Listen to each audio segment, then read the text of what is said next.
Habang nagmamaneho, dapat kang tumingin sa side and rear view mirror ng A. Mabilis, madali yan. B. Hanggang gusto mo. C. Hindi kukulangin sa 1 minuto. Tamang sagot, A. Mabilis, madali yan. Maaari kang lumusot, mag-overtake, sa kanang bahagi ng sasakyan kong A. Ang highway ay may 2 o higit pang linya patungo sa isang direksyon. B. Ang kalsada ay salubungang daan, two-way. C.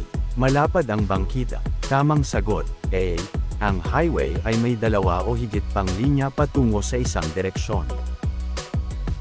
Ang mahuhuling lasing sa alak o ipinagbabawal na gamot ay may parusang A. 1 buwan pagsuspinde ng lisensya. B. Pagkabilanggo ng 6 na buwan. C. Tama lahat ang sagot. Tamang sagot, C. Tama lahat ang sagot. Bago umalis sa paradahan, dapat mong A. Suriin ang paligid bago magpatakbo. B. Bumusina. C. Magpatakbo agad. Tamang sagot, A. Suriin ang paligid bago magpatakbo. Ano ang dapat mong gawin kung ang isang paparating na sasakyan ay napilitang tumawid sa gitnang linya upang hindi mabangga ang isa pang sasakyan na biglang lumipat mula sa kanyang linya? A. Huwag itong pansinin sapagkat ikaw ang may karapatan sa daan. B. Bumusina at buksan ang headlight. C. Maging alisto, maghandang bagalan ang takbo at magbigay daan. Tamang sagot, C. Maging alisto, maghandang bagalan ang takbo at magbigay daan. Bago mag-U-turn, dapat A. Tingnan ang daloy ng sasakyan sa likuran mo at sumenyas na kakaliwa ka. B. Bagalan ng kaunti ang pagtakbo at agad na mag-U-turn at lumipat sa fast lane. C. Manatili sa kaliwang lane at lumiko ng mabilis. Tamang sagot, A. Tingnan ang daloy ng sasakyan sa likuran mo at sumenyas na kakaliwa ka. Ang isang pampublikong sasakyan ay maaari lamang imaneho ng taong may A. Lisensyang non-professional. B. Lisensyang pang-profesional. C. Lisensya ng konduktor. Tamang sagot, B. Lisensyang pang-profesional. Ilang araw dapat asikasuhin sa LTO ang paglabag sa batas trapiko? A. Sa loob ng 15 araw. B. Sa loob ng 10 araw. C. Sa loob ng 30 araw. Tamang sagot, A. Sa loob ng 15 araw. Kung nagmamaneho sa lane na may hangganan, ano ang una mong gagawin upang makapasok sa pangunahing kalsada nang hindi nakakaistorbo? A. Biglang lumipat ng lane sa kaliwa. B. Angkop ang bilis ng takbo. C. Bagalan ang takbo ng sasakyan.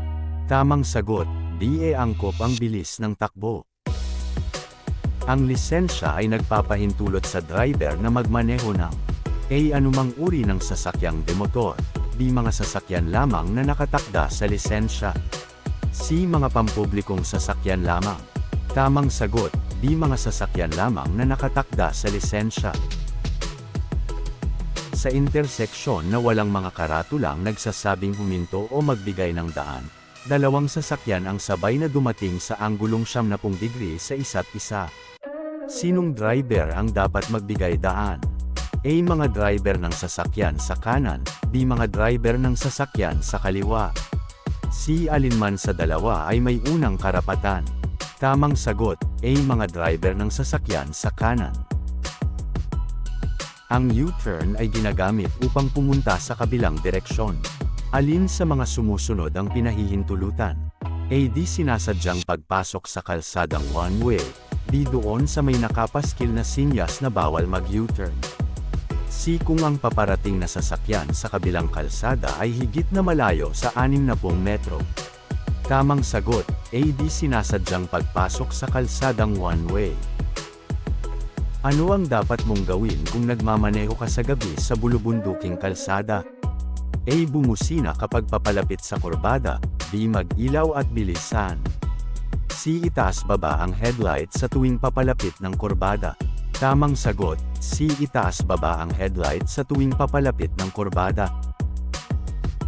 Kapag papalapit sa interseksyong may karatulang nagsasabing magbigay daan, yield, kailangang A. Huminto bago pumasok sa interseksyon. B. Bagalan ang takbo at pagkatapos ay pumasok sa interseksyon kung ligtas. C. Pumasok agad sa interseksyon. Tamang sagot, B. Bagalan ang takbo at pagkatapos ay pumasok sa interseksyon kung ligtas. Ang sinyas trapiko na ito ay nangangahulugang magbigay daan. A. Inverted triangle, B. Patayong tatsulok, C. Paalang na tatsulok. Tamang sagot, A. Inverted triangle. Saan dapat nakaayon ang gulong kung pumaparada sa kalsadang pataas na may bangkita? A. Paayon sa kalsada, B. Palayo sa gilid ng bangkita, C. Patungo sa bangkita. Tamang sagot, B. Palayo sa gilid ng bangkita. Kapag gusto mong bagalan ang takbo mo o huminto, dapat na A. Bumusina, B. Banayad na tapakan ng preno upang umilo ang iyong brake lights, C. Manatili sa iyong lane at huminto. Tamang sagot, B. Banayad na tapakan ng preno upang umilo ang iyong brake lights. Ano ang pinakaligtas na alituntunin habang ikaw ay nagmamaneho? A. Huwag ipilit ang karapatan sa daan, B. Bumusina upang maigiit ang iyong karapatan sa daan, C. Laging igiit ang karapatan sa daan. Tamang sagot, A. Huwag ipilit ang karapatan sa daan. Kapag ang minamaneho mong sasakyan ay lumihis sa kalsada o tumama sa poste ng kuryente o nakaparadang sasakyan, malamang na ang dahilan nito ay A. Mabilis ang iyong pagpapatakbo at nawalan ka ng kontrol sa iyong sasakyan, B. Nawalan ka ng preno, C. Mag-o-overtake ka sana. Tamang sagot, A. Mabilis ang iyong pagpapatakbo at nawalan ka ng kontrol sa iyong sasakyan.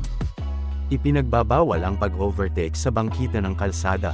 Maaari kang lumusot sa gawing kanan ng isang sasakyan patungo sa iisang direksyon kung A. Ang highway ay may higit sa 2 lane patungo sa iisang direksyon, B. Ang daan ay may 2 lane kasalungat ng iyong direksyon, C. May bakante sa gilid ng kalsada. Tamang sagot, A. Ang highway ay may higit sa 2 lane patungo sa iisang direksyon. Kapag nalampasan na o nakapag-overtake ang isang sasakyan, maaari nang bumalik sa orihinal na linya kung A. Bumusina ang driver na nilampasan mo, B. Natatanaw mo sa rear view mirror ang sasakyang nilampasan, C. Natatanaw mo sa side view mirror ang nilampasang sasakyan. Tamang sagot, B. Natatanaw mo sa rear view mirror ang sasakyang nilampasan. Kailan mo maaaring ipahiram ang iyong lisensya? A. Hindi maaari kahit kailan, B. Sa individual na nag-aaral magmaneho, C. Sa oras ng kagipitan o emergency. Tamang sagot, A. Hindi maaari kahit kailan. Ang tamang sinyas ng kamay kapag kumakanan ay A. Ang kaliwang braso ay nakaturo sa kaliwa, B. Ang kaliwang braso ay nakaturo sa itaas, C. Ang kaliwang braso ay nakapababa na ang kamay ay nakaturo sa ibaba. Tamang sagot, D. Ang kaliwang braso ay nakaturo sa itaas. Ano ang pangunahing layunin ng mga batas? Alituntunin at regulasyong pantrapiko. A. Upang kumita ng pera ang pamahalaan, B. Disiplinahin ang mga motorista, C. Magkaroon ng maayos na galaw ang mga sasakyan at ang mga tumatawid sa kalsada. Tamang sagot, C. Magkaroon ng maayos na galaw ang mga sasakyan at ang mga tumatawid sa kalsada. Ang puting putol-putol na linya sa kalsadang salubungan ay nangangahulugan na A. Ang paglampas o ang pag-overtake ay maaaring gawin anumang oras, B. Hinihiwalay nito ang pagdaloy ng mga sasakyan sa magkabilang direksyon, C. Talagang hindi ipinahihintulot ang pag-cross. Tamang sagot, B. Hinihiwalay nito ang pagdaloy ng mga sasakyan sa magkabilang direksyon. Ano ang dapat mong gawin kung nakakita ka ng sinyas trapiko na nagsasabing accident-prone area? A. Bagalan ang takbo at higit na maging alisto, B. Bilisan ang takbo, C. Bumusina at panatilihin ang normal mong bilis. Tamang sagot, A. Bagalan ang takbo at higit na maging alisto. Kung minsan dumaraan ang driver sa isang kalye na maraming sasakyan at tao, alin sa mga sumusunod ang dapat mong gawin? A. Bagalan ang takbo at tingnan kung ligtas ang pagdaan, B. Magpatuloy sa normal na takbo, C. Huminto anuman ang mangyari. Tamang sagot, A. Bagalan ang takbo at tingnan kung ligtas ang pagdaan. Kapag nasiraan ka ng sasakyan sa daan, ano ang gagawin mo? A. Iwan ang sasakyan at tumawag ka ng mekaniko, B. Pailawin ang hazard warning light at maglagay ng EWD 4 na metro man lamang sa likuran ng nakahintong sasakyan, C. Patayin ang makina at tumawag ng mekaniko. Tamang sagot, B. Pailawin ang hazard warning light at maglagay ng EWD. 4. Na metro man lamang sa likuran ng nakahintong sasakyan. Ang maayos na driver ay matutugunan ng responsibilidad sa lipunan sa pamamagitan ng A. Pagmaneho ng maingay upang mapansin ang mga nadadahanang residente. B. Laging pagsasaalang-alang sa mga tumatawid sa kalsada at sa mga sasakyang nakapaligid. C. Mayat-mayang pagbusina upang takutin ang mga naglalakad. Tamang sagot, D. Laging pagsasaalang-alang sa mga tumatawid sa kalsada at sa mga sasakyang nakapaligid. Sa kalsada ng pandalawahang sasakyan, ang pag-overtake ay pinahihintulutan sa A. Kanang bahagi ng kalsada o bangkita, B. Kurbada, blind curve na may buong linyang dilaw. C. Kaliwang lane. Tamang sagot, C. Kaliwang lane. Kung ikaw ay papalabas mula sa gilid ng kalsada at ang iyong signal light ay depektibo, dapat mong ibaba ang salamin ng bintana at gamitin ang senyas na ito. A. Iunat ang kaliwang braso. B. Iunat ang kaliwang braso pataas. C. Iunat ang kaliwang braso pababa. Tamang sagot, A. Iunat ang kaliwang braso. Ano ang dapat mong gawin kung papalapit ka sa interseksyon at ang daan pagkalampas nito ay naharangan ng trapiko? A. Hanggat maaari ay tumutok sa sasakyan sa iyong unahan. B. Unti-unting umusad patungo sa interseksyon hanggang gumalaw ang trapiko sa unahan. C. Huminto bago makarating sa interseksyon at maghintay kung maaari nang tumawid ng maayos. Tamang sagot, C. Huminto bago makarating sa interseksyon at maghintay kung maaari nang tumawid ng maayos. Tila madali lamang lampasan ng ibang mga sasakyan sa daan, subalit nangangailangan ito ng magandang tiyempo, mahusay na pagtatansya ng distansya, at mahusay na kondisyon ng sasakyan. Saan ito madalas ipinagbabawal? A. Sa mga highway. B. Sa mga highway na maraming lane. C. Sa kurbada. Tamang sagot, C. Sa kurbada. Ang pagwawalang bahala sa mga ilaw trapiko kapag gabi na ay A. Makakatulong upang higit kang maging magaling na driver. B. Maaari kang maaksidente at mamatay. C. Makatitipid sa konsumo ng gasolina o crudo. Tamang sagot, D. Maaari kang maaksidente at mamatay. Sa isang interseksyon na walang ilaw trapiko, dalawang sasakyan ang dumating sa anggulong 90 degrees, sino sa dalawang driver ang dapat na magbigay daan? A. Mga driver ng sasakyan na unang dumating. B. Mga driver ng sasakyan na unang bumagal ang takbo. C. Mga driver ng sasakyan na huling dumating. Tamang sagot, C. Mga driver ng sasakyan na huling dumating. Kapag papalapit sa isang biglaang pagliko, kurbada, dapat A. Bagalan ang takbo bago lumiko. B. Bilisan ang takbo habang lumiliko. C. Biglang magpreno habang lumiliko. Tamang sagot, A. Bagalan ang takbo bago lumiko. Kapag nagpapatakbo ng sasakyan na may ab sa pinakamabilis na takbo at kailangan mong biglaang huminto, ano ang dapat mong gawin? A. Biglang magpreno. B. Unti-unting magpreno ng may steady pressure. C. Bambahin ang preno sa pamamagitan ng pagtapak-tapak sa preno. Tamang sagot, D. Unti-unting magpreno ng may steady pressure. Ang pagmamaneho kapag malakas ang ulan ay lubhang mapanganib dahil hindi makakakita ng maigi. Ano ang dapat mong gawin? A. Kapag hindi makakita ng mahigit sa 20 metro sa harapan mo, switch ang hazard lights, headlight at maghanap ng ligtas na mapaparadahan.